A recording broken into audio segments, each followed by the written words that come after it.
And hello YouTube. Here we are with the very final video in the Fables series. Apologies for the shaky cam. This is a real life shot from the library. This is the entire Fables collection in oversized hardcover, volumes 1 all the way through to 16. This is how they look on the shelf. Don't worry, we'll move to a normal voiceover relatively soon. But just so you can see, this is how the spines line up. As you can see, Volume 16 not looking great compared to all the other Vertigo ones. But this is what it looks like on the shelf. I've got the full series here. Am I glad I have them? Yeah, I really enjoy them. I like them. Bit of a weak point, as you'll know if you've watched some of the series preceding this. But yeah, overall, very happy I have them. Moving on down, ignore these. Moving on down here. This is the remainder of my Fables collection.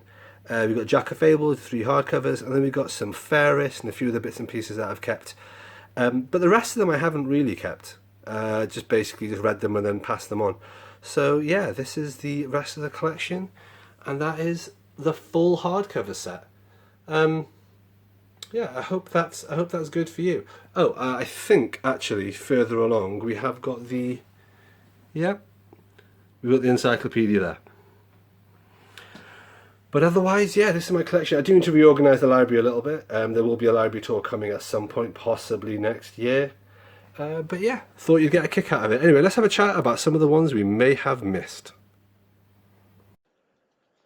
And with that out of the way, I guess I just want to talk a little bit about, well, Fables as a whole, my feelings about having read every single Fables comic in the universe, any gaps that I may have made, which of course I have to admit I am aware of, and just a few other bits and pieces about the Fables universe. First of all, thank you to everyone who has watched this throughout. There have been a couple of viewers who have steadfastly stuck throughout this entire series, which I'm actually pretty impressed by. I guess there's nothing else quite like this on the internet, but it is quite exhaustive, tedious kind of by intention, and really just one for the fans. So thank you so much for everyone who's watched, who's commented, who's been interested in this. Yeah, thanks from me. In terms of where we are with the series and my thoughts on it, well, as it probably just said in that little snippet for footage from my library, quite a fan of Fables. I'm really glad I've got all the hardcovers. The main series itself is good, and Volume 16 is a fitting capstone. As you can see, it fits in perfectly to fill the entire IKEA Kallax cube, which is always nice. I wasn't that much of a fan of Jack of Fables. Some of the Fairest ones were pretty good.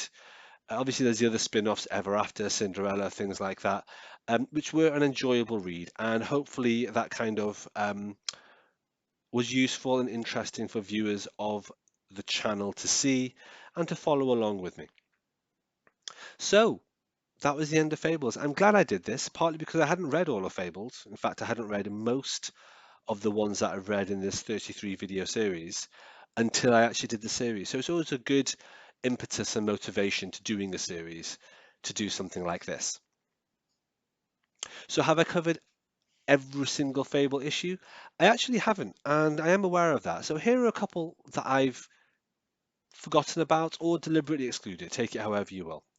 The first one is Batman versus Bigby, A Wolf in Gotham. Yes, that's genuinely a comic. It's Batman versus Bigby. It's a crossover with Fables between DC Black Label Batman and then Fables, specifically Bigby Wolf. It's written by Bill Willingham. I haven't read it because I don't have it, basically. Also, I'm not entirely sure this is really in keeping with Fables per se. I don't know if this is kind of an Elseworlds thing. It's also set just after DC Rebirth. I didn't know if it kind of messes up my DC Rebirth read through and things like that. So ultimately, I basically drew a line before I got to this and decided that I wasn't going to read it as part of the series. However, if you are a huge Fables fan, as I assume you are if you've gotten this far, then this is something for you to track down yourself. And if you read it, yeah, please leave some comments down below. Let me know what you think and whether or not you think it is essential to the continuity. The second thing that I deliberately omitted was actually not a Fables comic at all. It's not even a Fables miniseries or a crossover per se. It's from a series called The Unwritten, which is a Vertigo series written by Mike Carey. Now, it's a Vertigo series in the same sense that Sandman and Lucifer and so on is. In fact, Mike Carey is previously the author of the Lucifer comic, which I enjoyed a lot more than I enjoy Sandman, to be honest. So the Unwritten is a reasonably lengthy series of comics. I think there's like 70 issues, give or take, so almost a normal Vertigo run. It's collected in trade paperbacks, and volume 9 of the trade paperback is called The Unwritten Fables. It came out in 2014, so after the majority of the Fables comics that we've looked at, and it contains issues 50 to 54 of The Unwritten, and that is a crossover with the Fables universe.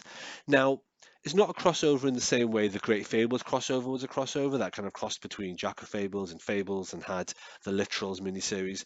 This is literally 5 issues of The Unwritten, but clearly Fables feature in it somewhere. Now, I was thinking of including that in this reading order, but being the perfectionist and being the kind of the obsessive curator that I am, what that would have meant doing was reading the entirety of the Unwritten. And the Unwritten isn't only the sort of 70 odd issues that take up the main stories. There's also like there's a spin-off series called The Unwritten Apocalypse, and there's original graphic novels or OGNs that are around there as well. So ultimately, I kind of had to draw a line somewhere, and I thought this was just too much reading to justify the return on the investment. Um, I've done similar things in the past for my Invincible reading order. I ended up reading all of Bomb Queen because someone told me there was an Invincible crossover, and it was literally one panel out of the entire Bomb Queen series. So that was the kind of mistake I made then, and I'm keen not to make that mistake here. So all I'll do is flag it for you. If you're interested in reading it, then there you are, Unwritten issues 50 to 54. I don't know what it's like. I don't know what the Unwritten is like. I haven't read it yet. I may do a series on it one day. I may not. I don't know. But if you're a completionist, if you're an exhaustive Fables fan, then the Unwritten is something that you should check out. So those are the 2 series where I've drawn a line under it, and I've decided not to include that in this series. If there's any others, please do let me know. Please shout out in the comments down below, or message me on Twitter, or email me, or anything like that. With that said, I think one of the very last things I just want to mention is just to talk about Bill Willingham, so the author of Fables. Um, Bill Willingham is, I suppose, now a relatively divisive figure. When Fables was first created, he was very popular. He wrote Fables. Fables obviously hugely critically acclaimed, lots of awards and so on and so forth. But if you look into Bill Willingham and his work now, I think as someone coming to it fresh, you'll come across 2 things that I believe are worth explaining in some degree of context. So one of those is his political views. He's extremely pro-Israel, which is kind of clear when you read Fables, especially when you get into like issues 50 onwards. It's very clear he's pro-Israel. He makes it really explicit in the story. But obviously, with the ongoing conflict, it's the sort of thing where it starts to polarize opinion, understandably and quite rightly. And a lot of people who find it difficult to distinguish between the creator and the created product obviously find that a reason to either side with or to side against Bill Willingham. So just be aware of that. There is some controversy about Bill Willingham as an individual. Also, there's some controversy around him as a writer or as a professional. In September last year, he actually officially put the Fable series into the public domain. That was whilst the final arc of these Fables comics, the ones that were coming out and have been collected in hardcover volume 16, were being published. It was mid-publication of those. He essentially had a dispute with DC Comics, and he called them out in public, really, really blatantly, aired all his dirty laundry, talked about how they were terrible at paying him, terrible contract, how they sort of stifled his creativity and really sort of strangled the publishing and media rights for Fables. And so he threw all the Fables materials into the public domain, saying anyone can write any stories about them they like. DC has contested them. And DC has argued that the IP belongs entirely to them and that they'll sue anyone else who uses it. So there's a fair bit of sort of drama going on there. Again, if you're looking into Fables, you may come across those 2 things about Bill Willingham. I thought it was useful just to tease those out relatively objectively, just so you're aware of them.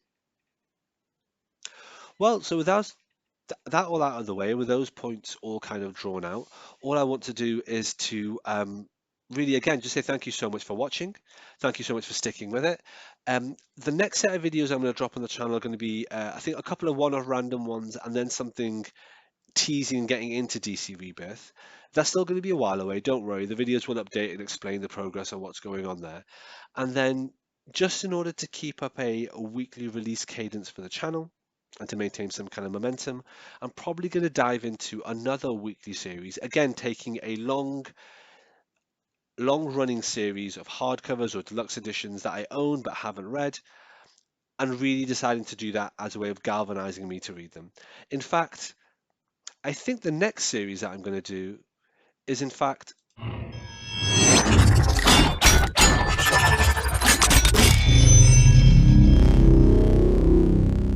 So you may have noticed when I was showing you the Fables, Jack of Fables on the left there, I actually have an entire cube of one of my galaxies full of Transformers hardcovers. I've got all of Phase 1 here and then some Phase 2 ones. I've got some Phase 3 ones I've ordered that are on the way here. So I've got kind of a fair bit of the collection. I've definitely got all the Phase 1s, but I'm kind of lacking the Phase 2s and 3s. Long story short, I think this is going to be the next read through. I think I'm going to do each of these Transformers oversized hardcovers one after another.